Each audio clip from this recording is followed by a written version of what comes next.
Welcome to This Explainer. I'm really glad you're joining us today because we've got a seriously fascinating journey ahead. We're going to dive into how mathematicians take the total unknown, whether that's some ancient apocalyptic legend, a weird sequence of numbers, or complex trigonometric waves, and decode the whole thing using the power of patterns. As you'll see, finding the hidden underlying rule in any system is the ultimate cheat code for solving seemingly impossible problems. So here is our roadmap for today. Number 1, the Doomsday Math Legend. Number 2, cracking the Hanoi formula. Number 3, the numbered ball sequence. And number 4, visualizing trigonometric equations. Let's just jump right in. Section 1, the Doomsday Math Legend. We're kicking things off with an old Vietnamese legend about the end of time, which actually sets up our very first investigation perfectly. A source material kicks off with this incredibly captivating piece of lore. According to the legend, right at the dawn of time, a temple was built by the gods. Inside this temple, there were 3 giant rods, and stacked on one of those rods were 64 solid gold discs, all different sizes, with the largest on the bottom and the smallest on the top. Now, the priests there had literally one job: to move all 64 of those discs onto another rod, keeping them in the exact same descending order. The catch? When the task is finished, time ceases and the world comes to an end. So, incredibly high stakes for a math puzzle. Now, obviously, if they could just pick up the entire stack at once, the world would have ended eons ago. But the priests are bound by 2 incredibly strict rules, and this is what turns a basic physical chore into a rigid logical sequence. First, you can only move one disk at a time. And second, a disk can only ever be placed on top of a larger one. No exceptions.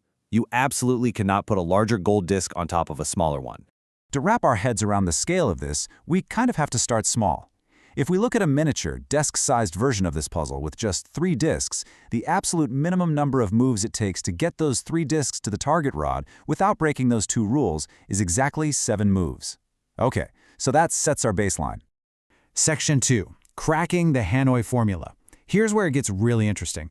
How do we take that 3-disc baseline and scale it way up? We need a universal rule. Take a look at this data when we lay it out in a table. For 1 disk, it takes 1 move. For 2 disks, 3 moves.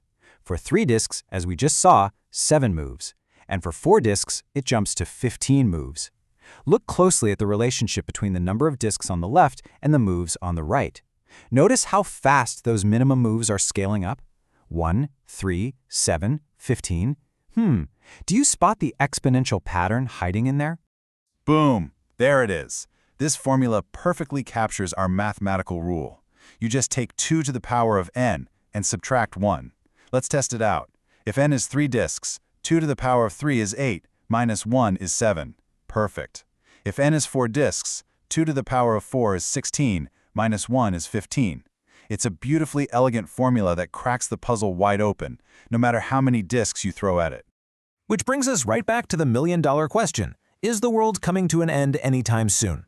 Let's apply our shiny new formula to those 64 gold discs in the temple. To figure this out, we're going to assume these priests are practically superhuman, transferring 1 disc every single second, non-stop, no sleep, no breaks. Should we be panicking? Well, let's crunch the numbers. Moving 64 disks requires 2 to the power of 64 minus 1 seconds. When you actually calculate that staggering number and convert it into years, it comes out to roughly 585 billion years. To put that into perspective, look at the timeline on the right. The entire current age of the Earth is only about 4.54 billion years. So, comparing the massive timeline required just to finish the puzzle to the entire lifespan of our planet, yeah, I think we can safely and factually conclude that our world is mathematically safe for a very, very long time. Section 3, the numbered balls sequence. Now, let's pivot and see how this exact same investigative mindset works when we encounter something totally different, a mysterious sequence of numbers. Our source text gives us this specific sequence. We start with the number 25, and then the following numbers appear: 26, 13, 14, 7, 8, 4, 2, and then it just stops at 1.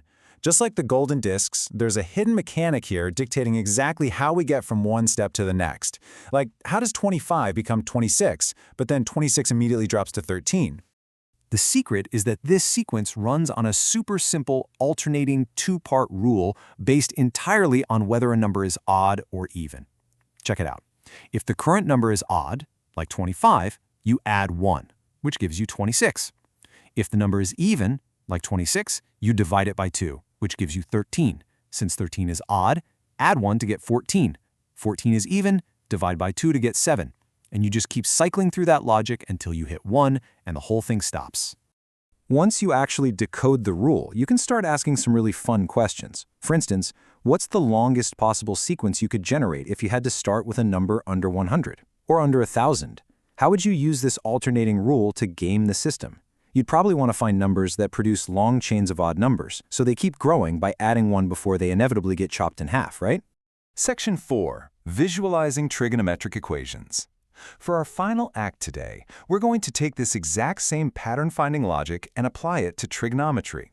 We're moving away from just punching angles into a calculator and stepping into a highly visual workspace, specifically between 0 and 360 degrees.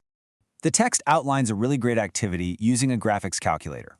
On the left, when we plot the equation y equals sine of x, we get this beautiful, continuous flowing wave crossing the x-axis. It lets us physically map out specific angles like 70, 125, or 300 degrees. But on the right, things get even more powerful when we plot y equals cosine of x on the exact same graph.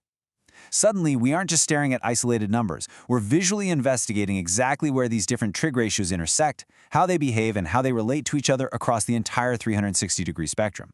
Visualizing the math like this makes complex questions incredibly intuitive.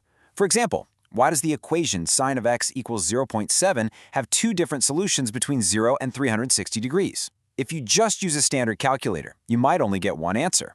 But if you visualize that flowing sine wave on a graph and imagine drawing a straight, horizontal line right across at the 0.7 mark on the y-axis, you'll clearly see that line slice right through the curve in two distinct places.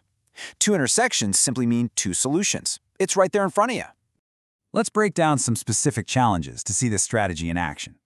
If you need to solve sine of x equals 0.5 within the 0 to 360 degree domain, your visual strategy is just finding the x values where the wave perfectly hits that 0.5 height. Easy. What about solving sine of x equals cosine of x, specifically between 180 and 270 degrees? Instead of doing a bunch of tedious algebra, you just look at your graphics calculator and pinpoint exactly where the sine wave and the cosine wave intersect in that specific third quadrant. The graph literally solves the equation for you. So, we've seen how decoding the rules of stacked disks can predict billions of years into the future.